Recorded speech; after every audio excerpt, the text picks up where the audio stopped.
Hi everybody, Tekking101 here.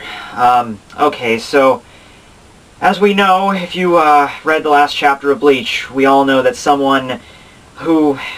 It's a character that didn't get as much screen time as he deserved, honestly, but he is a very important character nonetheless, and he passed away. So I would just like to give a little time out to pay respects to the third seed of the First Division, Okikiba. Granted, he was only in one panel, but he really sold that panel. So, third seed Okikiba, I can't for the life of me remember your first name, but you're awesome, man!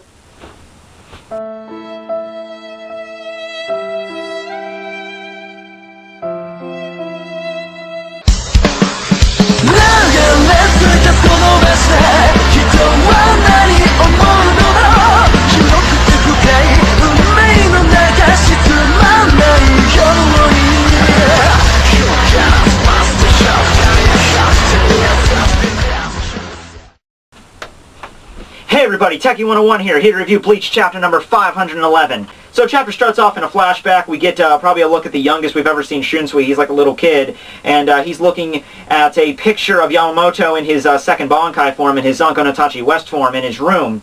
So Yamamoto comes in and scolds him for being in his room at all, and Shunsui asks him what the picture represents, if it's some kind of god of fire, which he's not really far off in that, really. Yamamoto states that it was something that almost destroyed the Soul Society long ago. The Soul Society was already in a fix before that, but after that showed up, it almost wiped out everything. Shunsui asks him what would happen if it ever appeared again, and then we cut back to the present where we see Yamamoto. Oh my god! Who painted that picture with Yamamoto in his second Bankai form? I mean, really, did someone really sit down and say, okay, so I'm going to go into my second Bankai form. It's over 15 million degrees Celsius, so I want you to stand right there and my back to you, and I want you to paint me in that form. I could just see one or two issues with that, just saying. Okay, where was I? Okay, yeah, so we cut back to the present where we see Yamamoto standing very stern, and then all of a sudden, holy Christmas! Then I probably won't be coming back. Yeah! No fucking shit! Why can't I feel my everything? Oh. Okay, wait a second. No. I mean, the Team 4-star Dragon Ball Z abridged are funny, but the head captain is dead. We're gonna have to do something a little bit more than just a soundbite from an episode. Okay, I got it. Yamamoto? Drop it.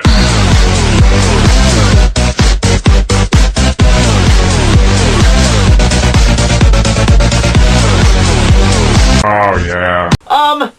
Okay, well, that's like the main point of this chapter. Yamamoto's dead, and if you don't think that killed him, yeah, wait, we'll get there. But, yeah, I always thought, when people asked me, do you think Yamamoto's dead? I didn't think he was gonna die.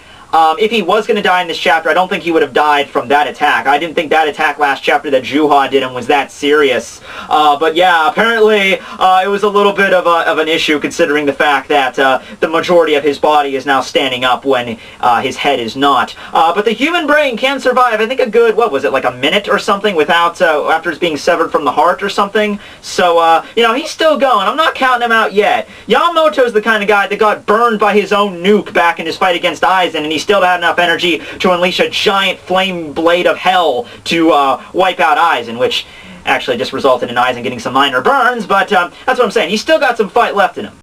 Okay, so we cut to different scenes all over the Seirei. We get to Ukitake and Shunsui specifically, who realize that their mentor, and probably even their father figure, has just died. Oh, this is the best distraction I could ever hope for. And then we get the title page, Bleach 511, Death While Standing.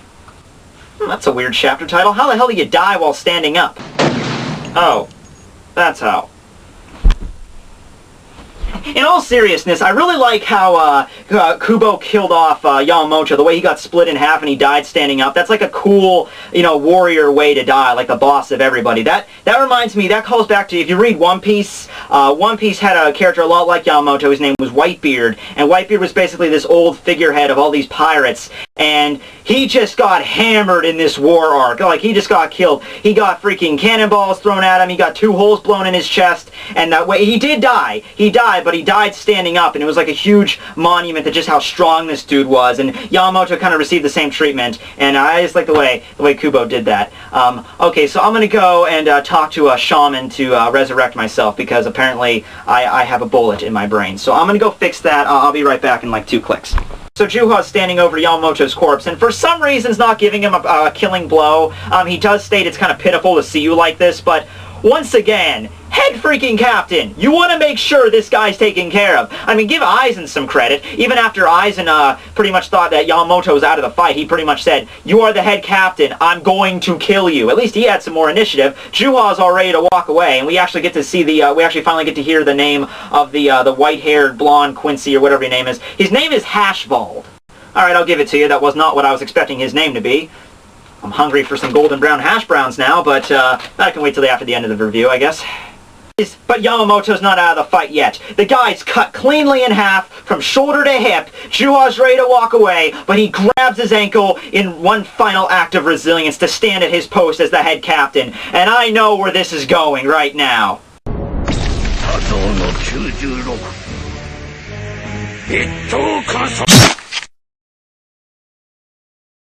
I fucking hate you. I know.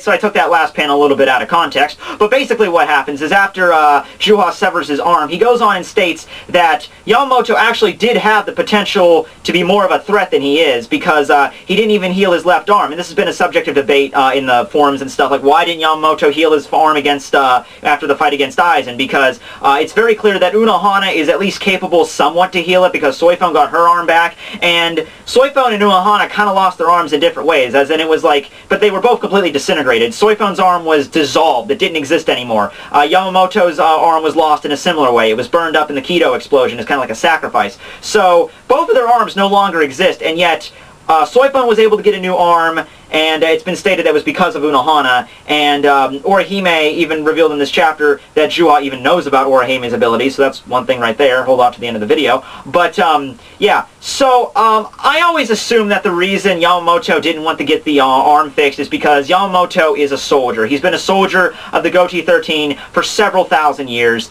He takes pride in all of his battles. That's the reason he has all the scars all over his body. That's testament to that. So I always assume, like, after he lost his arm, he's just like, he treats the arm as another scar. He treats it as another burden of battle or pride that he has to take. So that's the reason he didn't get it healed. In this chapter, it's basically like he didn't want to rely on a human to save him, which that does fit into Yamamoto's character. He's very prideful. He's been in this position for over 1,000 years. It would kind of make sense why he didn't want someone else to help him out at this point, because he's supposed to be seen as the strongest, the figurehead. He's not supposed to be seen as weak. So maybe that's why he didn't go with it. But, yeah, Juha actually knows a lot about stuff that, you never even knew about. He knows about Orihime's abilities. He obviously probably knows about Uryu. He knows about Ichigo. He even mentions the reason he didn't accept Yamamoto as one of the special warp potentials is for that reason, that he was too weak.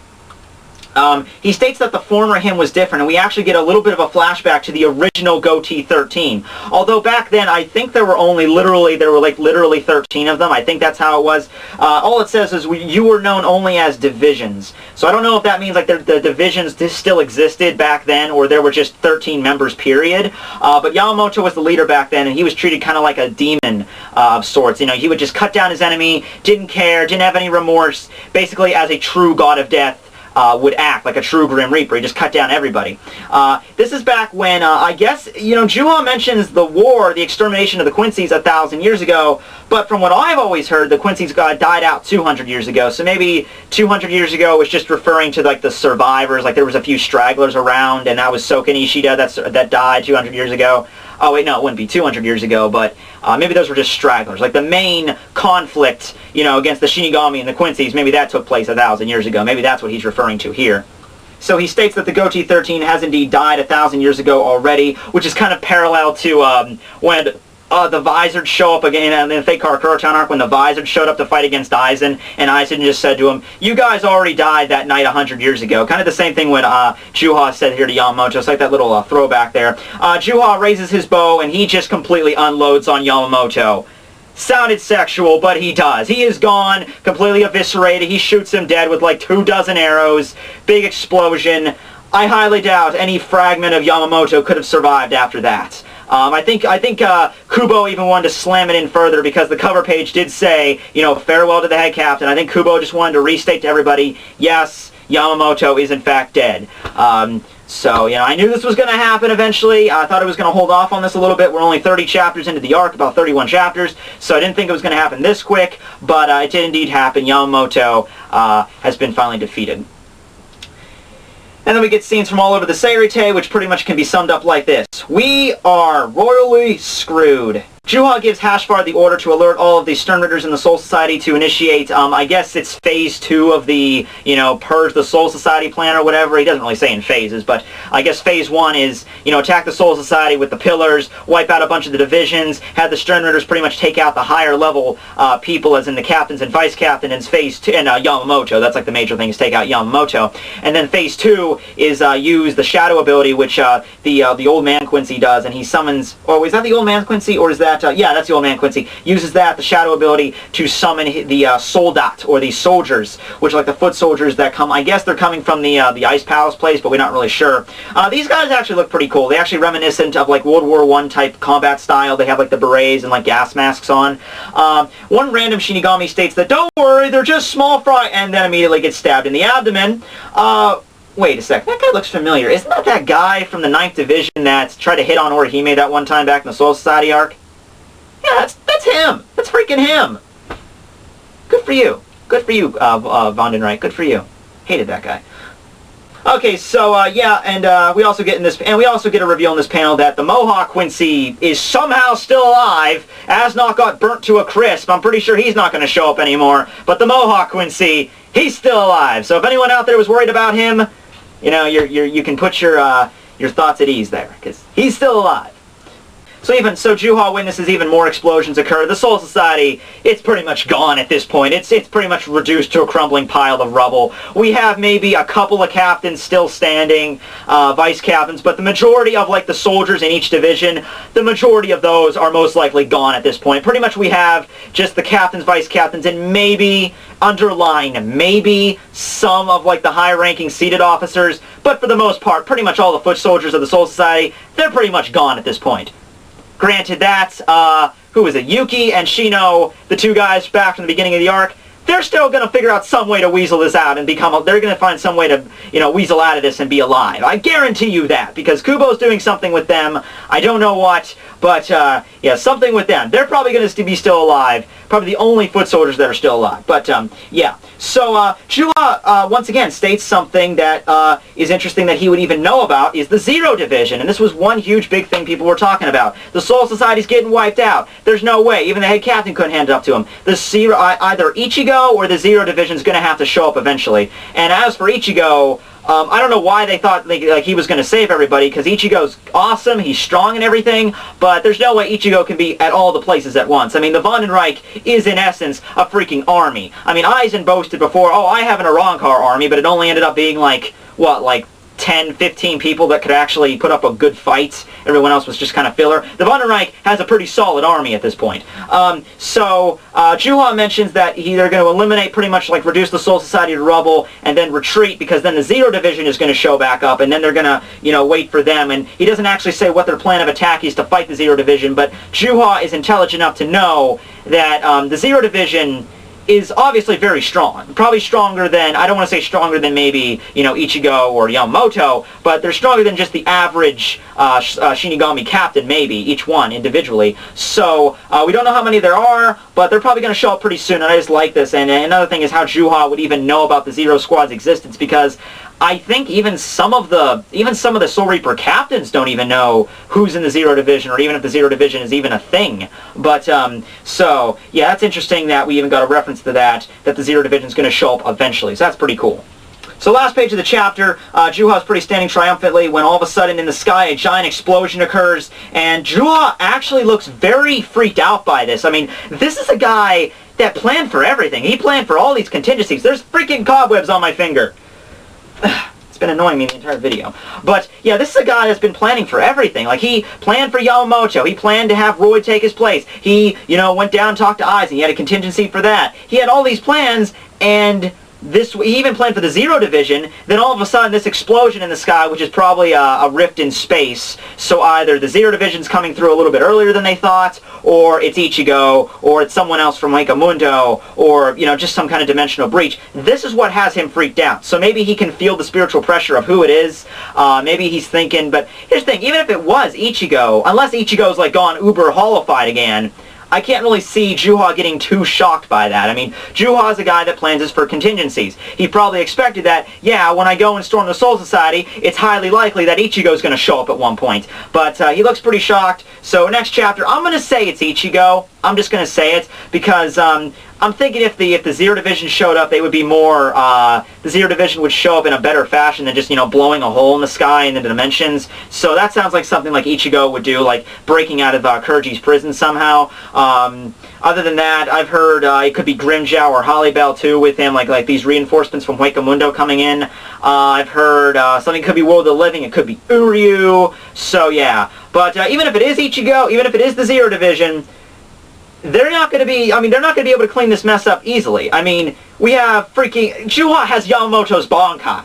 That gives Yamamoto an army plus his own army. So this is not going to be easy, even if they do manage it. But other than that, great chapter right there. They finally, you know, confirmed Yamamoto's death. That's great. I love the way he died, just the way, you know, standing up. Like I said, Whitebeard, epic death right there for Yamamoto. He deserved it. Then what would we have? An interesting thing, too, is, well, what was I going to say that, oh, what was it? There was something else in this video that was really important that I should have said. Choroku getting, yeah, I don't think Choroku got defeated. He got shot multiple times, but I don't think that's enough to take him down. If nothing else, this serves as a drive for him and Ukitake, like a major drive. You know, okay, we're not fucking with these guys anymore. They killed our master, they killed our sensei. We're going Bankai, we're wiping these guys out. That along with whoever that might be. My idea for the end of the chapter, I'm thinking it's Ichigo. It has been 3 months. 3 months since that whole Mundo sword thing. That's just nuts. But anyway, thanks for watching my video, guys. Bleach chapter 511, Tekking101, signing out. See you guys.